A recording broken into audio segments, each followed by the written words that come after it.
Hello বন্ধুরা, প্রিয়া ইপসা কিচেনে তোমাদের সবাইকে স্বাগত। আজকে তোমাদের সাথে শেয়ার করলাম নিরামিষ পনিরের রেসিপি। যে কোনো নিরামিষ দিনে বা সামনেই দুর্গাপূজা আসছে, ষষ্ঠী আর অষ্টমীর দিনে অনেকেই আমরা নিরামিষ খাই।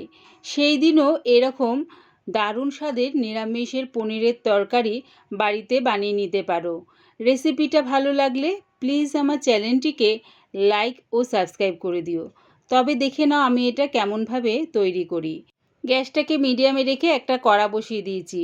শুকনো কড়ার মধ্যে দিয়ে দিলাম 1 চামচ গোটা ধনে, 1 চামচ গোটা জিরে, 2টো দারচিনির টুকরো, 1 টুকরো জয়িত্রী, 4-5টা লবঙ্গ আর দিলাম 3টে ছোটো এলাচ। সব কিছু আমি হালকা করে ভেজে নেব। এবারে দিয়ে দিচ্ছি এর মধ্যে 1 চামচ কসুরি মেথি। সবগুলো একসাথে যখন দেখবে হালকা ভাজা গন্ধ ছাড়ছে তখন এটা নাবিয়ে আমি ঠান্ডা করে মিক্সির জারে গুঁড়ো করে নেব।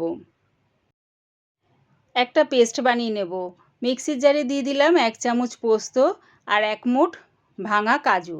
কোনো রকম জল ব্যবহার না করে এটা প্রথমে ব্লেন্ড করে নিলাম। এবারে এর মধ্যে দিয়ে দিচ্ছি 3টে মাঝারি সাইজের টমেটো কুচি, 4টে কাঁচা লঙ্কা। ঝালটা সম্পূর্ণ তোমাদের স্বাদ অনুযায়ী ব্যবহার করো। দিলাম 1 ইঞ্চি আদার টুকরো। সামান্য একটু জল দিয়ে এটারও একটা পেস্ট বানিয়ে নিলাম। গ্যাসটাকে হাই ফ্লেমে রেখে একটা কড়া বসিয়ে দিয়েছি। তার মধ্যে দিয়ে দিলাম 1 চামচ রিফাইন তেল। আমি এখানে 300 গ্রাম পনির নিয়েছি। পনিরগুলো ঠিক এরকম চৌকো করে ছোট ছোট টুকরো করে কেটে নিয়েছি। তেলটা ভালো মতন গরম হয়ে গেলে পনিরগুলো এর মধ্যে দিয়ে দিলাম। এবারে দিচ্ছি 1/2 চামচ কাশ্মীরি লঙ্কার গুঁড়ো আর দিলাম সামান্য একটু নুন।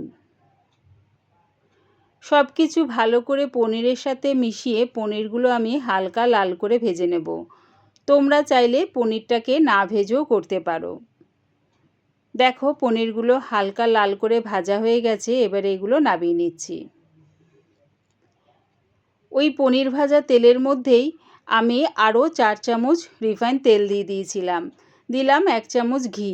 তেল আর ঘিটা ভালো মতন গরম হয়ে গেলে টমেটো কাঁচা লঙ্কার যে পেস্টটা বানিয়ে রেখেছিলাম সেটা দিয়ে দিলাম। সেটা দিয়ে ভালো করে তেলের সাথে মিশিয়ে নিয়ে চাপা দিয়ে এটা হতে দিলাম।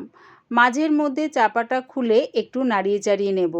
যেহেতু এর মধ্যে কাজু পোস্ত আছে তাই নিচে লেগে যাওয়ার সম্ভাবনা থাকে, তাই মাঝের মধ্যে চাপাটা খুলে নাড়িয়ে চাড়িয়ে নিয়েছি। দিলাম 1 চামচ কাশ্মীরি লঙ্কার গুঁড়ো আর দিলাম স্বাদ অনুযায়ী নুন। দিচ্ছি মশলা ধোয়া সামান্য একটু জল। সব কিছু ভালো করে মিশিয়ে নিয়ে চাপা দিয়ে এটা আবারও হতে দেব। চাপা দিয়ে করলে কি হবে, দেখবে মশলাটা কিন্তু চারিদিকে ছেটাবে না। মাঝের মধ্যে কিন্তু চাপাটা খুলে একটু নাড়িয়ে চাড়িয়ে নিও। দেখো মশলাটা আমার ভালো করে কষানো হয়ে গেছে। এবারে এর মধ্যে দিচ্ছি 3 চামচ ফ্যাটানো টক দই আর দিচ্ছি 1 চামচ চিনি। যেহেতু এর মধ্যে টক দই আর টমেটো ব্যবহার করেছি তাই টক ভাবটাকে ব্যালেন্স করার জন্য 1 চামচ চিনি দিয়েছি। সব কিছু মিশিয়ে নিয়ে চাপা দিয়ে এটা আবারও হতে দিলাম। কিছুক্ষণ পর চাপাটা খুলে দেখো গ্রেভিটা আমার খুব সুন্দরভাবে রেডি হয়ে গেছে।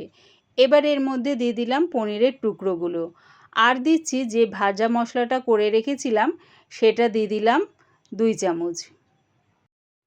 পনিরের এই তরকারিটা রুটি, পরোটা, ফ্রাইড রাইস, পোলাওয়ের সাথে খেতেও বেশ ভালো লাগে। ভাজা মশলাটা দিয়ে পনিরের সাথে ভালো করে মিশিয়ে নিয়ে চাপা দিয়ে এটা আরও 1 মিনিটের জন্য ফুটিয়ে নেব। তাহলে কি হবে, পনিরের মধ্যে সব মশলাগুলো খুব সুন্দরভাবে ঢুকে যাবে আর পনিরটা খেতেও বেশ ভালো লাগবে। 1 মিনিট পর চাপাটা খুলে দেখে নিচ্ছি। রেডি হয়ে গেছে আমার নিরামিষ পনিরের রেসিপি। একবার আমার মতন করে পনিরের এই রেসিপিটা বানিয়ে দেখো, কেমন হয়েছে কমেন্টের মাধ্যমে জানিও। পুরো রেসিপিটা দেখার জন্যে প্রিয়া ইপসা কিচেনের থেকে তোমাদের সবাইকে অনেক ভালোবাসা রইল। রেসিপিটা ভালো লাগলে প্লিজ আমার চ্যানেলটিকে সাবস্ক্রাইব করে দিও।